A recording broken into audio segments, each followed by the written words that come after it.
Hi, my name is Deon Rebello, and this is a Bullion Vault.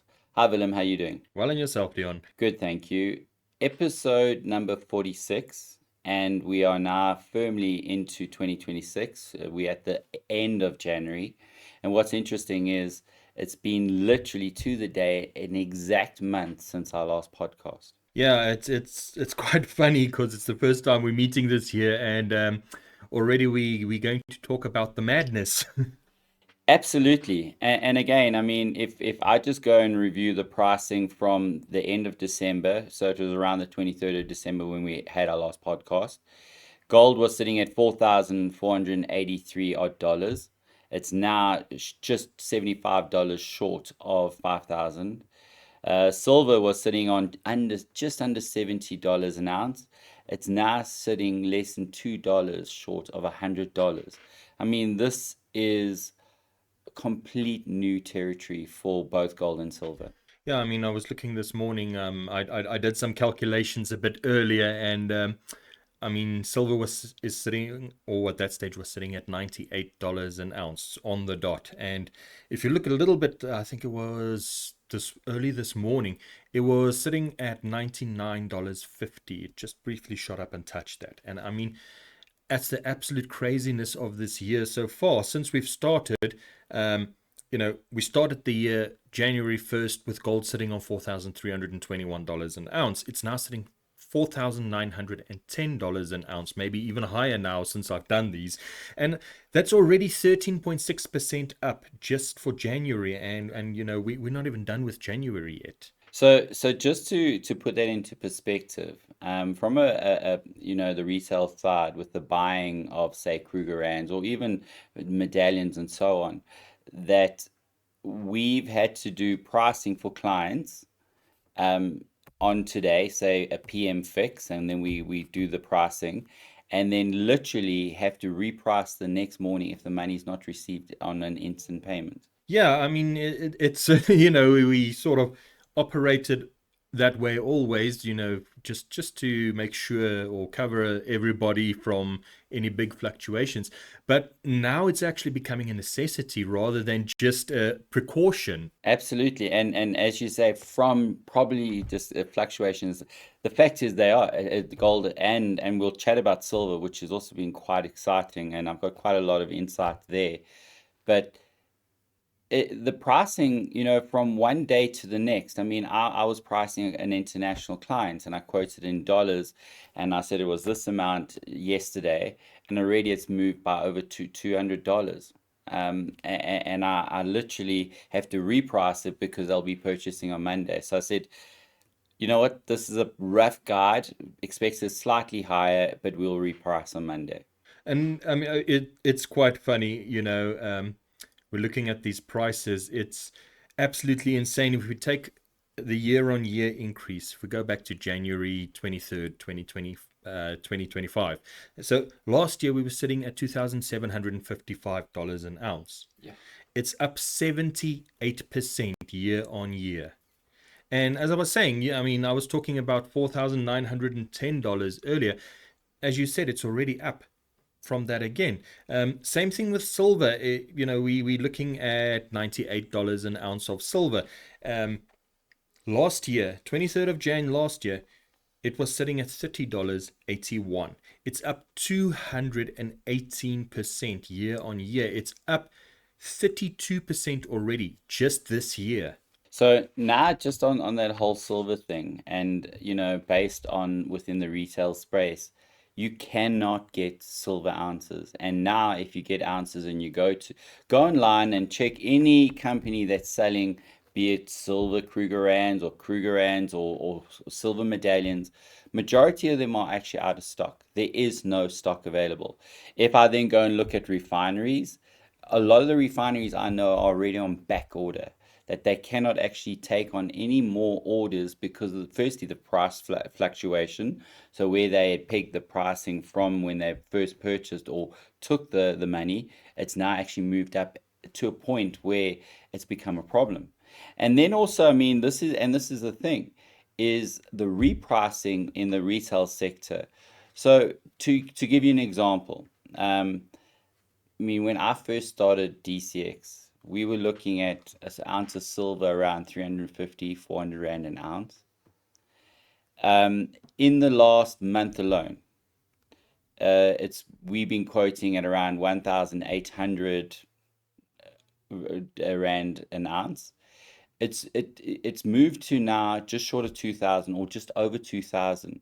If I go and see in the market and I Google the other retail players, some of them are selling ounces, just normal ounces, not fancy proof grade Kruger Rands or things like that. I'm just talking your general circulation and medallions, and they're pricing them at around 2.5 to 3,000 rand an Yeah, ounce. it's you mentioned the proof circulation. I saw a Kruger Rand, 1 ounce silver Kruger Rand going for 4,000 Rand. Yeah. And it's quite insane. I mean, I've actually got quite a bit that we can unpack on silver there. If we start off by taking a look at the gold silver ratio. Now, earlier the year, we were talking about it going up to 105. It was in July last, sorry, I'm still stuck in last year apparently. But in April last year, it went up to 105. And I think if I recall correctly, I said it's going to come down and it's not going to be because gold is getting cheaper. Yeah. And then if we take a look at the all-time high, which is 125. Now, the gold ratio, silver ratio is, of course, how many ounces of silver To 1 ounce of gold. would equal the value of 1 ounce of gold. And during 2020 COVID, it was sitting at 125. I remember it very well, actually. Silver was And dirt cheap. silver was around, if I remember then, it was $12 a gram, if I remember correctly. Or, I can't recall exactly what it but was, but yeah, it was very low. it was dirt cheap basically. Currently, right now, we are sitting at just slightly over 50. And that brings an interesting thing into play because the 80-50 or 80-60 rule, depending on who you speak to, which is if it goes above 80, you swap your silver for gold or your gold for silver. And if it goes below 50, then you swap your Silver for for gold. gold. So depending on where it sits, that's when you trade over to the, how can I put it, the more undervalued metal. So if you follow that strategy, in the last 30 years, you would have made 7 swaps. And right now, we're on the verge of the 8th. Of the next swap. Of the next swap. And I mean, if we take a look at it, there's a reason why silver has jumped up so significantly. I mean, yes, we always talk about geopolitical tensions, current market fluctuations, all of those things when we're talking about what drives the value of bullion. But silver is going a little bit further because it's an industrial metal, as we've discussed many times before. And we're on target for the 5th consecutive year of structural deficit in 25-26. And the difference is that this year and 2025, the movement of the price going up has gone, whereas previous years it remained low, it remained suppressed, and it was, and a lot of market commentators say it was purposefully suppressed, and yet now it's unleashed itself and it's just rushing to $100. And in fact, I can guarantee you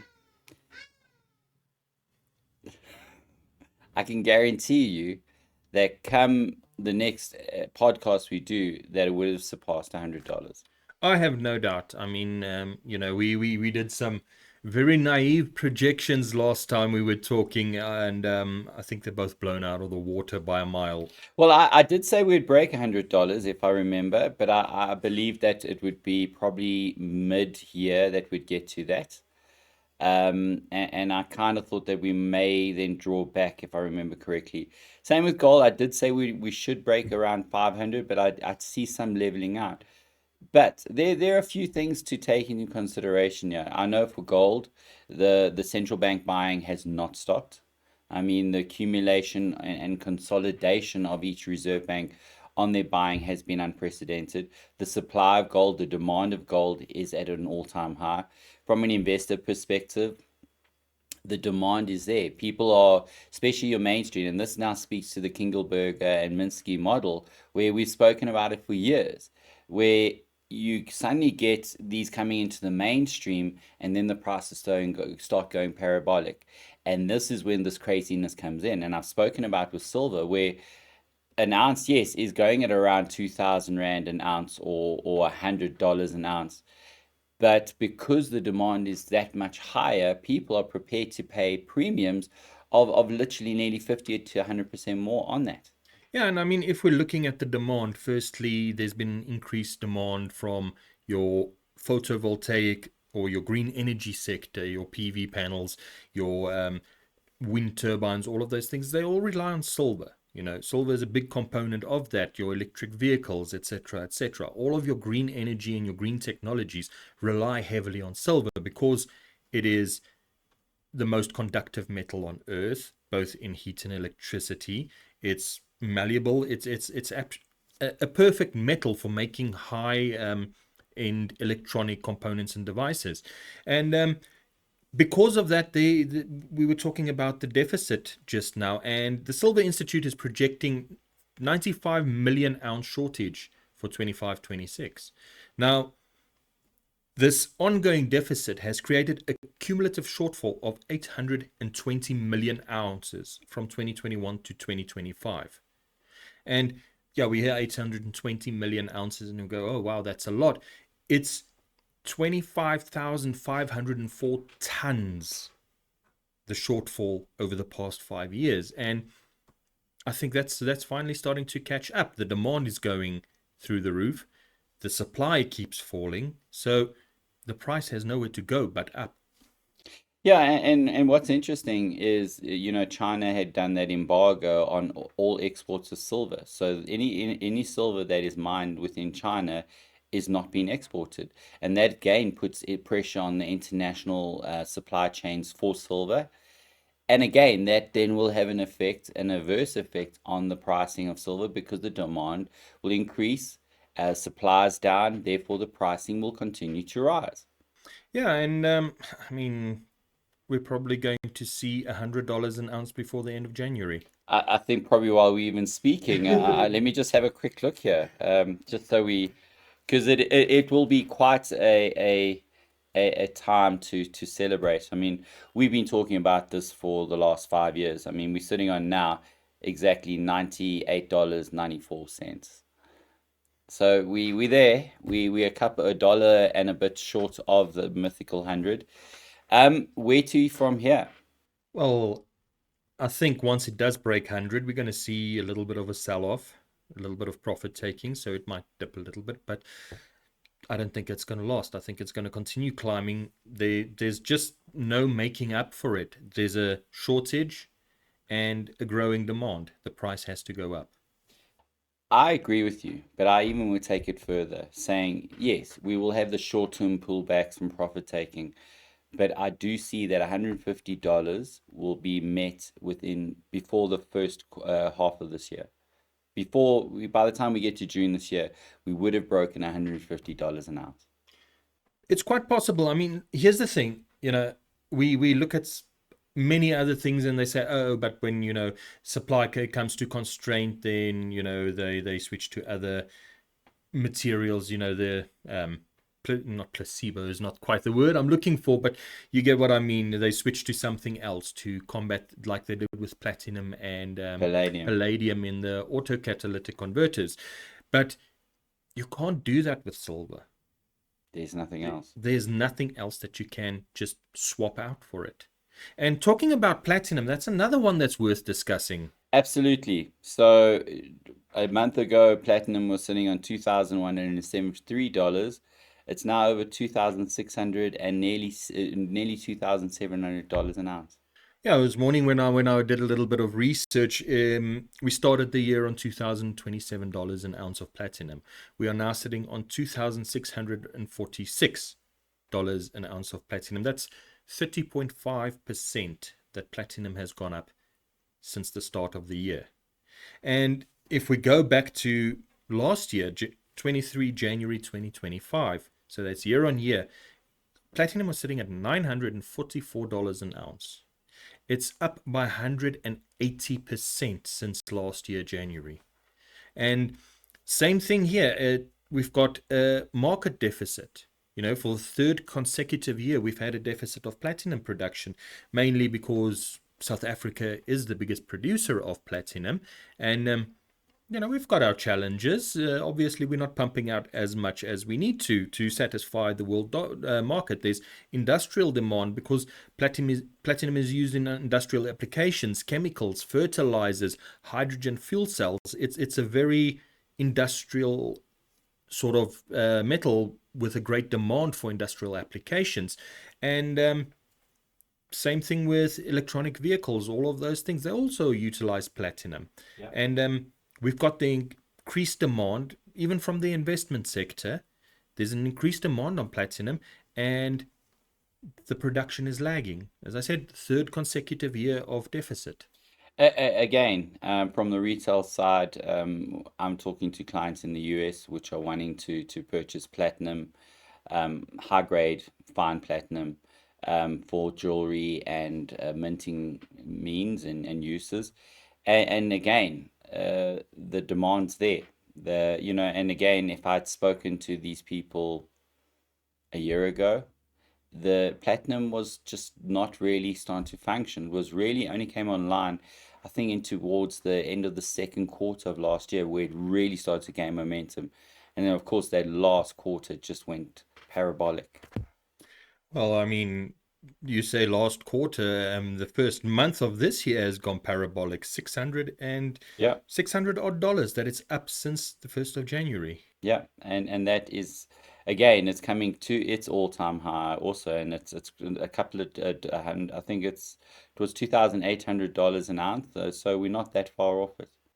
Now, I think we're going to see some all-time highs all across the board this year. We've already had numerous gold and probably numerous silvers so far, and platinum is definitely next.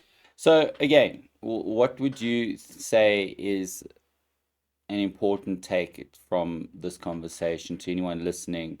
That firstly, they see this, they definitely feel that they need to diversify. They've got investments in your traditional things such as stocks and RAs and so on, but they're seeing this happen and they're thinking, I'm not part of it. And we know this from the Kindleberger and Minsky model.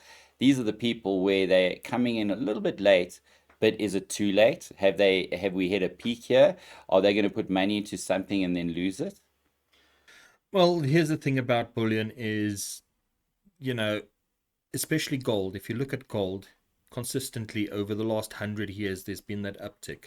It's always going up. Yes, it might dip a little bit here and there, but eventually it recovers and it continues its climb. So investing in gold is, yeah, it doesn't have its deficit, its dividends and things like that, but ultimately it's probably one of the safest investments you can make because, firstly, it's tangible. Secondly, there's a finite supply. You can't just go and make more gold because we need more gold. Yeah.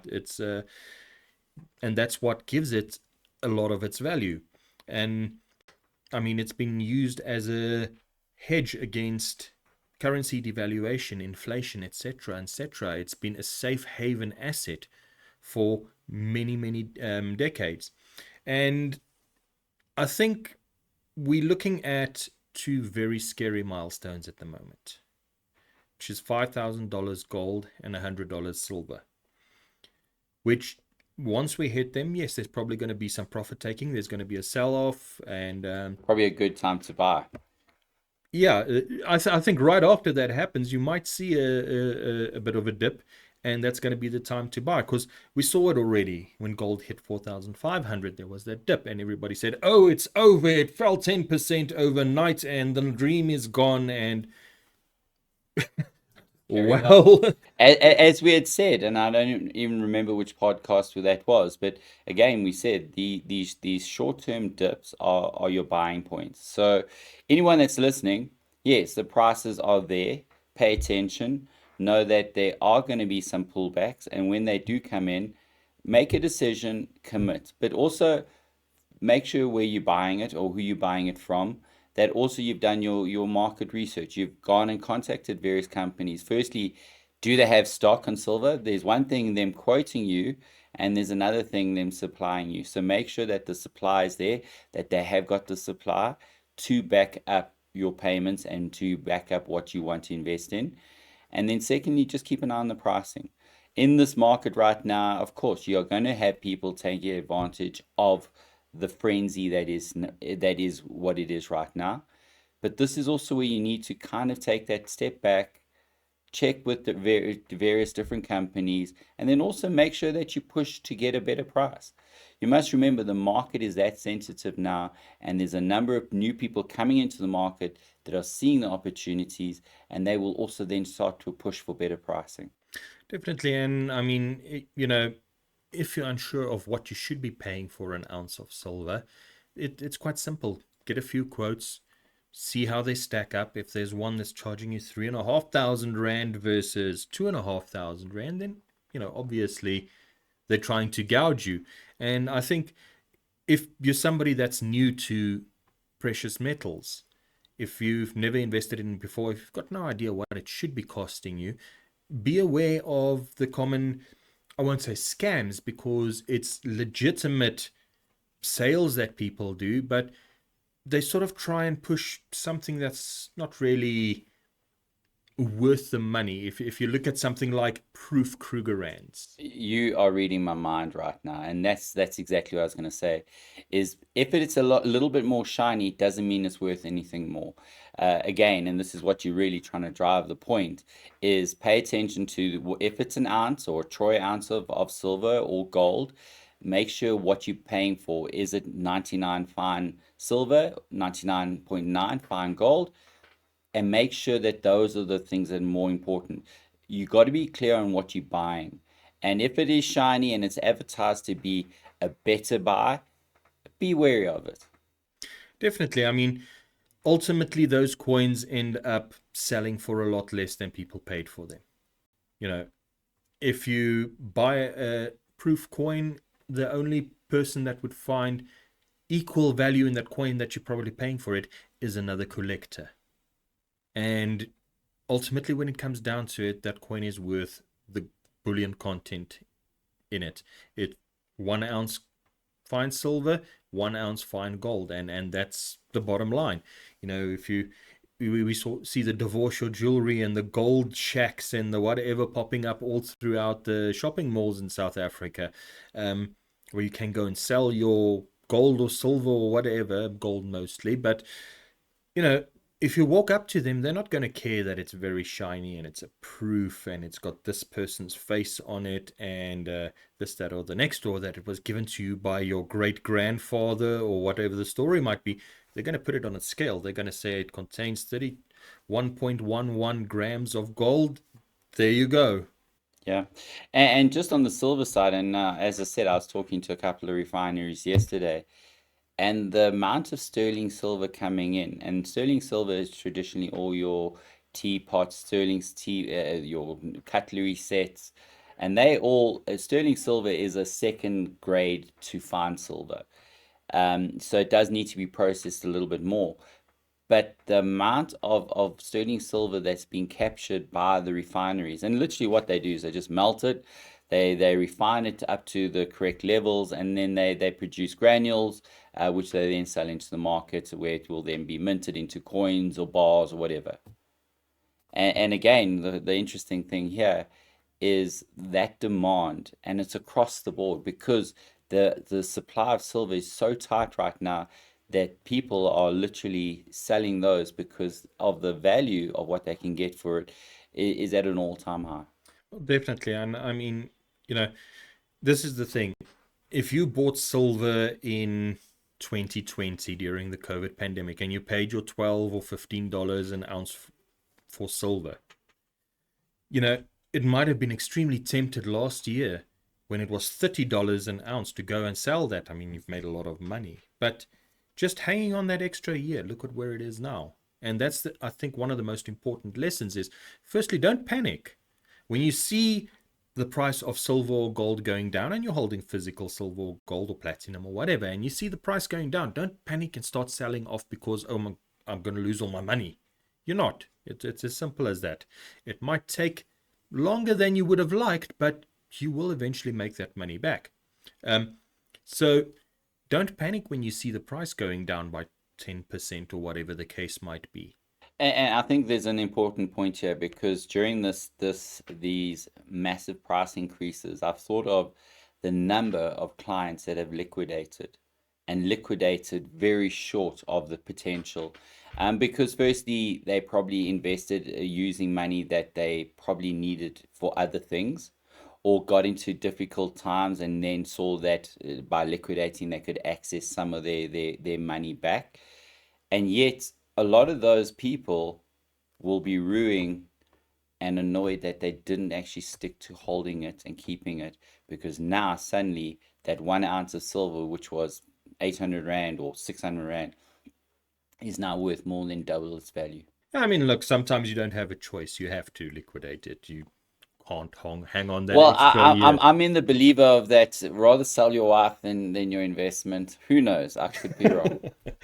But basically, what it comes down to is patience, Yes, absolutely. patience and don't panic. It's as simple as that. If And don't overcommit. If you feel that you've got X amount of money that you want to go into the space and you want to start participating in it, there are a number of different vehicles available. I mean, we've got our MMC, which you can accumulate both gold, silver, or platinum. No, gold, yeah, gold, silver, and platinum on a monthly basis. And there we got very economic, very cost-effective value points, price points where they can come in for as little as $500, I think, on gold, and again, then you're at least purchasing it on a monthly basis, and you're just growing it to the level of what your disposable income can afford.